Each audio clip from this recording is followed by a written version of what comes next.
Hey, thanks for coming back. We are doing something I don't know what we're doing. We're doing an online series, very short series of things to help you with your learning, help you with dealing with material you might come across online, how to kind of navigate your way through that. So we're looking today at sources of information. So we looked at books last time, textbooks, self-published books, things like that.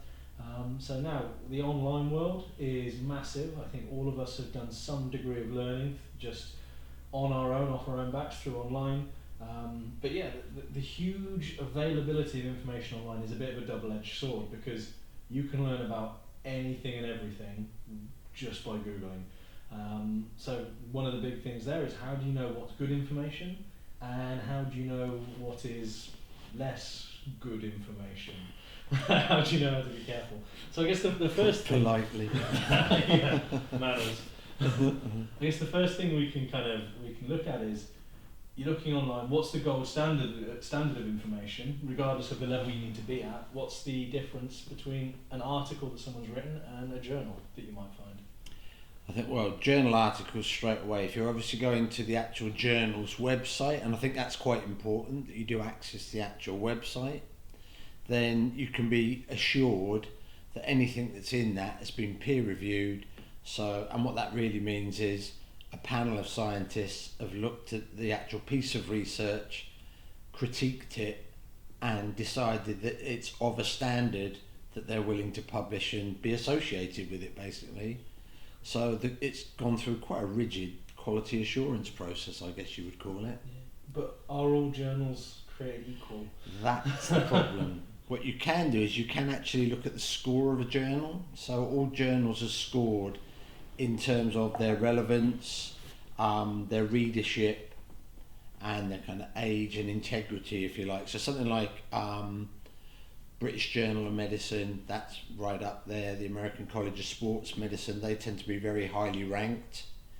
But you can also get very obscure journals. And I can tell you now, as an academic, what you basically do is when you do a piece of research, you want to get it published in the highest ranking journal you can. So you always submit to where you think your kind of ceiling is in terms of knowledge, and you hope that they take it. But if they don't, you then submit it to a lower kind of standard, and basically you keep dropping down the ladder until somebody takes it, because at the end of the day it's published. I'm not saying that's always great, but that's the real world, because there are some very obscure journals out there. Yeah. You've got the Indian Journal of Tea or something like that, which isn't too relevant to a lot of things. Think of it like when you apply for a job. PT, 639 in London. No, okay. Independent, Fit 360 or 365. No, what? Anytime Fitness. Rivers Watch Leisure what you Centre. say. Yeah. There's a good top three. Fair enough. So, and then you've got articles, you've got journals. You can find them online. They're quite hard to understand because they're usually academically written. What about a blog article? Where does a blog fall into that? Blog articles, they're not all the same. I mean, all things aren't created equal. I think what you've got to do with a blog article is look at who the author is and look at what their background is, what their level of qualification is, what their reputation is within the industry that you're particularly interested in, whether that be physiology, nutrition, psychology. Have they got a good solid academic background with possibly a good publishing background in terms of research? Because there's a fair chance that their blog will reflect their work. It's a bit like we were talking with the books. An author who's well respected and within their peer group is unlikely to be publishing a whole load of rubbish. And it's very much the same with blogs. In a blog, like personally when I write blogs, I always reference things. So I'm not just going to say any old thing. I try to back everything up, so as even my blogs are what I would call evidence-based, and I think that's a key thing to look for.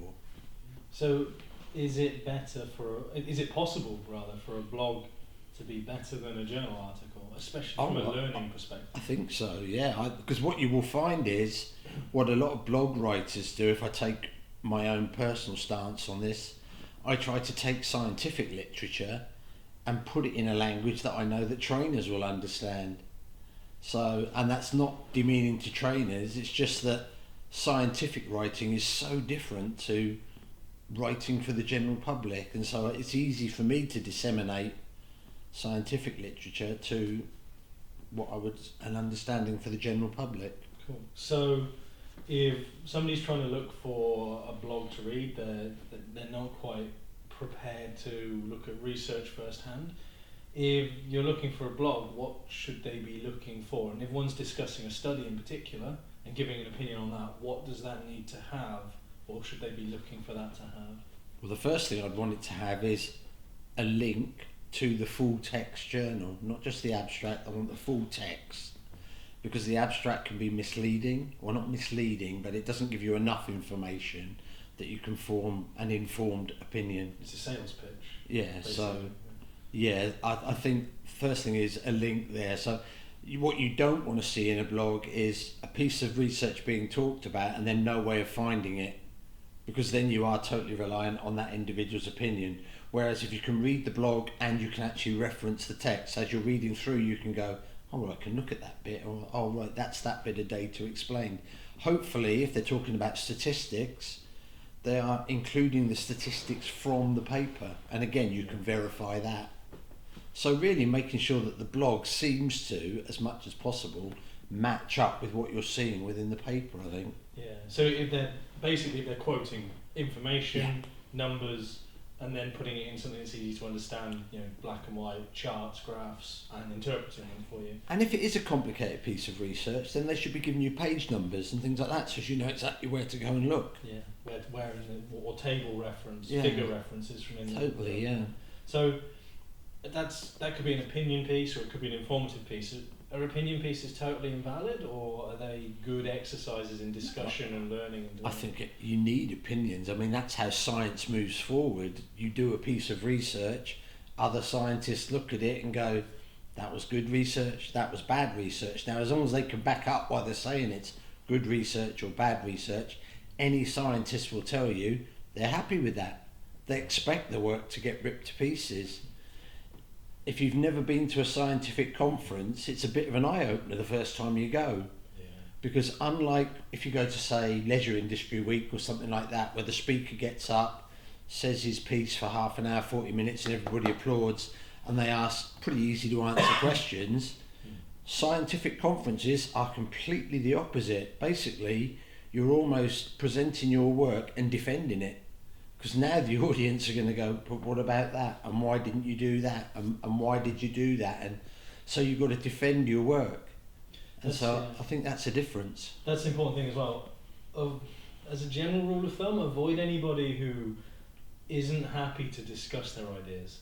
Oh, yeah. If you question why someone did something, and they get defensive or aggressive, or resort to calling you vile names, or sending you a solicitor's letter. Anything like that is that's just unprofessional. Yeah, it's not going to be. It just shows that they are either not confident enough, or they're not grounded in science to be happy to explore their own opinions. As an academic nutritionist, I always say I'm happy to take any critique as long as it's well founded. I'm happy to be proved wrong, because and that's something to look out for actually. When people say they've proved something, you can never prove anything in science. You can show, you can demonstrate, you cannot prove, because tomorrow somebody could do a piece of research and it'll all go out the window. So consequently your research couldn't have proved anything because it was now wrong. So when people are saying we've proved this, be wary, because that's not actually very good scientific language. Demonstrated that it's very likely that something is causing. And that's about as good as it gets. Yeah. I often say to my students when they're trying to think of a topic to research, well, find a piece of research you're interested in and do it again. And they're like, well, you can't do that, it's copying. I said, no, what you're doing is you're verifying that work, and that's scientific rigour. A well-written paper, I should be able to read it and go, I'll do that experiment again. Well, that's actually good, because a lot of experiments are limited, or a lot of research is limited by, say, the amount of people they've worked on. So the next up from like the controlled trials is essentially a meta-analysis of repeated similar work.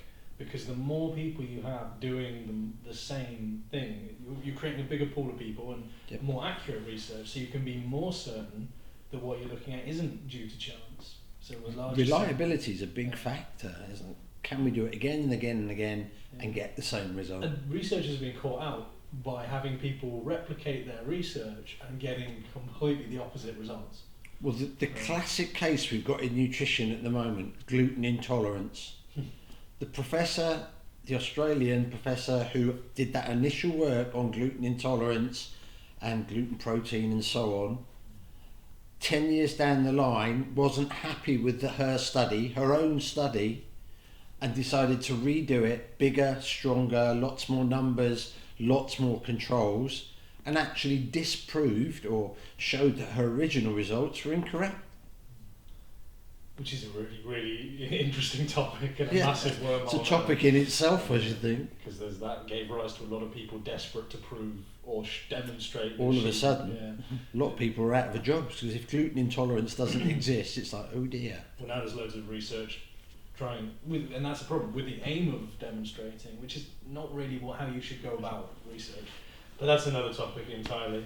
That kind of follows on to one of the questions that we've had recently, and quite a lot, is who should I follow? Who should I listen to online? So we'll not give an extensive list by all means, but there are a couple of very reputable websites and organisations that you can follow. So I would certainly Askers Dukendrop, a researcher in Birmingham University. He's got a website, mysportscience.com, publishes research regularly, very often does it in form of an infographic, so it's nice and easy to explain and digest, pass on to clients, whatever. So totally reliable source, highly published, highly thought of in terms of sports nutrition. Some of the bigger organisations, so the Australian Institute for Sport, excellent website, not only just for nutrition but actually for sport and exercise as well. Again, will always come from an evidence-based standpoint.